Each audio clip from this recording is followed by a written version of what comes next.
अकबर बीरबल, हरे घोड़े की कहानी। Green horse story in Hindi. एक शाम राजा अकबर अपने प्रिय बीरबल के साथ अपने शाही बगीचे की सैर के लिए निकले। वह बगीचा बहुत ही शानदार था। चारों ओर हरियाली ही हरियाली थी और फूलों की भीनी भीनी खुशबू वातावरण को और भी खूबसूरत बना रही थी। ऐसे में राजा को जाने क्या सूझा कि उन्होंने बीरबल से कहा, बीरबल, हमारा मन है कि इस हरे भरे बगीचे में हम हरे घोड़े में बैठकर घूमें।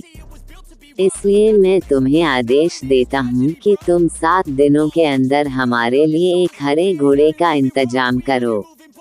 वहीं अगर तुम इस आदेश को पूरा करने में असफल रहते हो तो तुम कभी भी मुझे अपनी शक्ल न दिखाना। सब बात से राजा व बीरबल दोनों वाकिफ थे कि आज तक दुनिया में हरे रंग का घोड़ा नहीं हुआ है। फिर भी राजा चाहते थे कि बीरबल किसी बात में अपनी हार स्वीकार करें। इसी कारण उन्होंने बीरबल को ऐसा आदेश दिया। मगर बीरबल भी बहुत चालाक थे। वो भली भांति जानते थे कि राजा उनसे क्या चाहते हैं। इसलिए वो भी घोड़ा ढूंढने का बहाना बनाकर 7 दिनों तक इधर उधर घूमते रहे।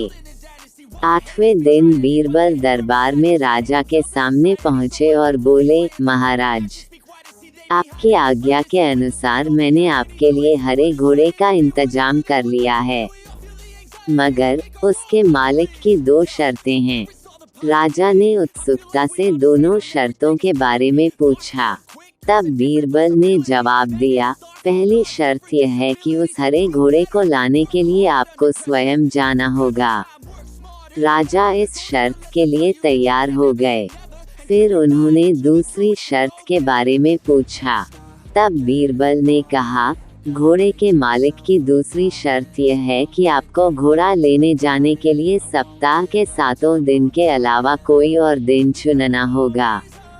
ये सुन राजा हैरानी से बीरबल की ओर देखने लगे। तब बीरबल ने बड़ी सहजता से जवाब दिया, महाराज, घोड़े का मालिक कहता है कि हरे रंग के खास घोड़े को लाने के लिए उसकी यह खास शर्तें तो माननी ही होंगी। राजा अकबर बीरबल की यह चतुराई भरी बात सुनकर खुश हो गए और मान गए कि बीरबल से उसकी हार मनवाना वाकई में बहुत मुश्किल काम है। कहानी से सीख। ये कहानी हमें ये सिखाती है कि सही सूझबूझ और समझदारी के साथ नामुमकिन लगने वाले काम को भी आसानी से किया जा सकता है।